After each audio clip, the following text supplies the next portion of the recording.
Justin Herbert might actually be the most overrated quarterback in the NFL, and here's why. Okay, so before we dive into some film right here, we're going to look at some efficiency stats. Obviously, we can't go with individual passing stats that are the basic stats just yet. We have to get into some nerdy stuff so we can really look at how mid Herbert looks. And look at that right there, the rankings, all mid.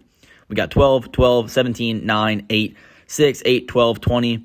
None of that stuff really pops to you as, a top 5 quarterback. Obviously, he's still decent. He's middle of the pack, probably, top 12 in that range. But none of these stats show him as a top 5 or top 3 quarterback. Okay, next we got some advanced passing stats right here. The one thing that pops in here is the deep ball catchable pass rate, 29th ranked there. That's brutal, but to his credit, 7 for the pressure catchable pass rate. That to me is very good because Herbert, he is under pressure a good bit. So I got to give him credit for being able to get that ball out and being successful there. But then that catchable pass rate, that's also another rough one right there. 35, yikes. Okay, so now for our old school and traditional guys, we have a basic stat, just individual passing yards. And as you can see, Herbert at, the middle of the pack, that's like 12, 13. I'm not a big fan of the stat. I feel like it doesn't tell the full story. But, just throw it out there because it's such a popular stat. Got to put it in there.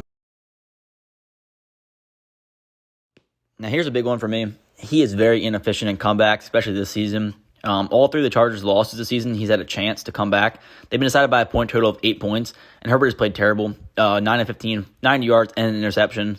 As you saw, I saw the one on Monday Night Football against the Cowboys. He's got to step it up in late scenarios and clutch scenarios for the Chargers if they're going to have any success and go to the playoffs. Now, to add on to the fourth quarter struggles, here's a big one right here. That interception on Monday was his 13th interception in the fourth quarter of a one-score game tonight. 5 more than any other quarterback in the NFL since he entered the league in 2020 when he got drafted. That is crazy. Imagine that right there. Such a lack of efficiency, such a lack of success in the fourth quarter. He is blowing games for the Chargers and that whole offense. They're not helping him very much, especially the O-line. But if you're paying a quarterback that much money, he's got to be able to step up in big scenarios for the team. Okay, now we'll dive into some film from the Cowboys game on Monday night. Okay, starting out with an early pass right here. Herbert looking to move the chains. And he said this himself in his post-game interview, that he has to be able to calm his feet down. Look how he has the open lane if he steps up in the pocket. But instead, Herbert decides to kind of step up to his left and come close to the defensive lineman who's able to get a hand around him, which doesn't allow Herbert to set his feet. And when he decides to throw to an open Gerald Everett that would help move the chains, he's unable to hit him, and the ball hits the grass instead. Overall, a very early play that hurt the Chargers and set up a punt for that drive. Next, we have a nice little play call from Chargers offensive coordinator Kellen Moore, which is getting Herbert rolling to his right to help aid the Chargers offensive line. Except for Herbert has an open Joshua Kelly right here, but ends up holding the ball for too long, allowing the Cowboys defender to catch him. And then when he decides to throw to Kelly, ball is just over his head, unable to be caught for a first down. Okay, next we're not dealing with a bad throw, we're dealing with a lack of one. Watch Keenan Allen right here as he breaks across the middle of the field. Herbert sets his feet even. He has Allen over the middle if he can give him a nice lead, but instead he decides not to throw the ball, tries to move up in the pocket, tries to escape some pressure, and in the end, the pocket collapses on him, and he takes a devastating sack for the Los Angeles Chargers. Next, we got our guy again, Keenan Allen running an out route near the first down marker. Herbert, with an open Allen, unable to get the ball to him, as you see, ends up hitting the grass, just like that Gerald Everett throw. Underthrown, Keenan Allen gets up, shaking his head, clearly disappointed that he did not get a clutch first down for his team. Next, we have one of the more brutal misses of the game right here. Keenan Allen wide open again. Beautiful little move. Fakes the inside post and then cuts aside. You can see right here he has great separation after snapping that cornerback's ankles. Herbert, with no pressure, a clean pocket, is unable to deliver the ball downfield to Keenan Allen right there. And that's one of those efficiency stats where we saw the deep pass rate was near the middle of the pack. Because passes like that, especially when you're getting paid that high price tag that Herbert is, you have to be able to make them right there. That could have been a touchdown for the Chargers and could have changed the whole outcome of this game for Monday night. And now from this angle, let's focus on the pocket. Obviously, Cowboys have a great pass rush. Chargers O-line blocks well here. Herbert is fully able to set his feet right there. He has a good open shot of the field. Good vision right now. Everything looks good blocking-wise. He's able to get them feet set like I mentioned. And now he has to just deliver the ball to Keenan Allen, who's wide open on this play. And as you can see, sails over his head out of bounds. Would have been a house call. Nobody else down there. Definitely was brutal for the Chargers. Yeah, we got to give Herbert credit right here. His left side of his O-line's holding up pretty well. But the beast that is Micah Parsons is obviously coming at him right there, number 11. But Herbert, he sees this. He feels this. Good pocket presence in this play. He's able to step up, make a move on Parsons, actually. Starts rolling to his right. More pressure coming. And then he has to be able to hit Austin Eckler here, but he just gets it right outstretched from his arm. As we know, Eckler is a rack machine. Could have been a decent-sized play, especially for the first down, but ends up missing him. Can't give him too much hate, though, because the pressure was there. I just put this out because I actually wanted to give him praise for how well he was able to manage that pocket.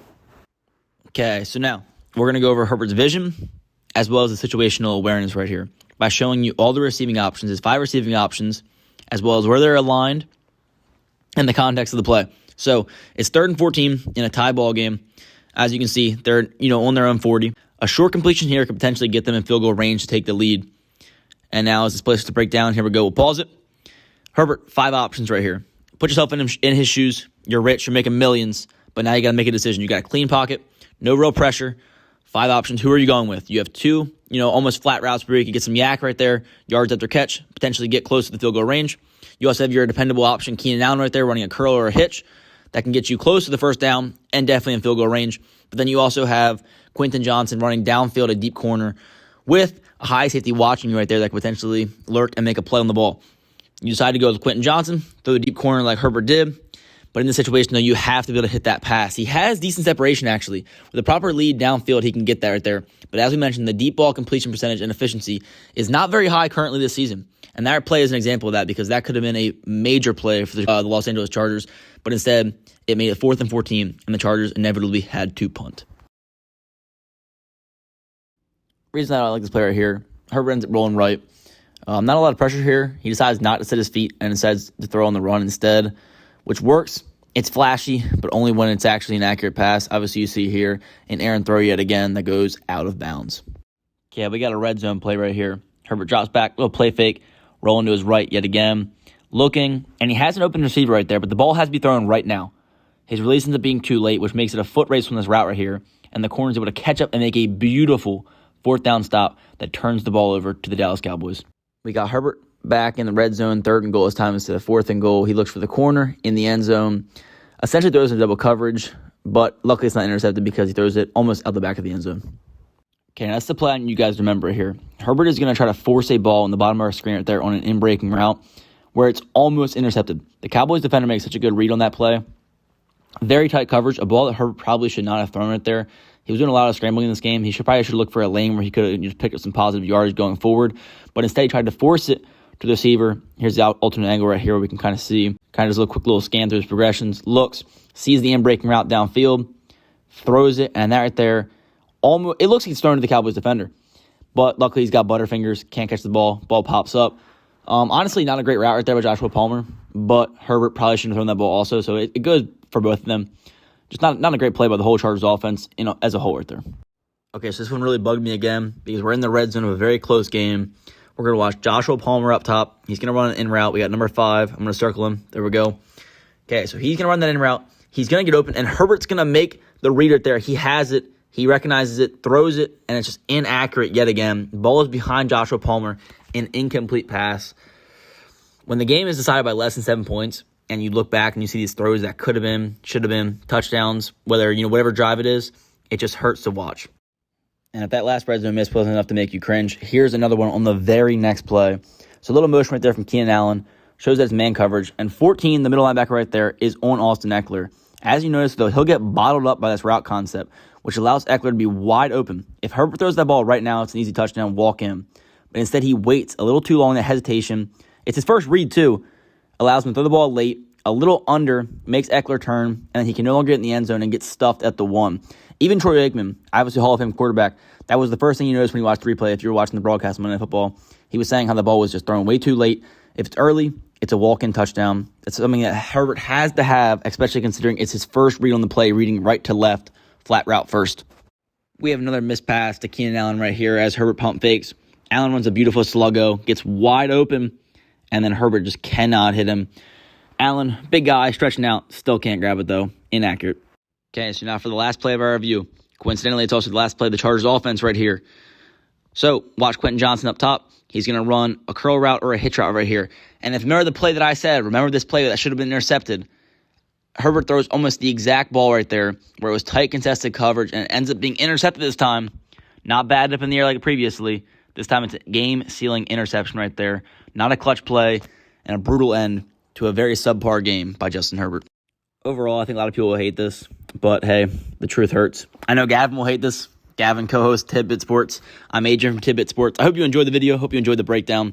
Overall, I don't hate Herbert. I think he's still a top 12 quarterback, but he's just not top 5 or top 3 like everybody says. He's a little overrated, overhyped. I put him at a solid, 10th or 11th best quarterback in the NFL.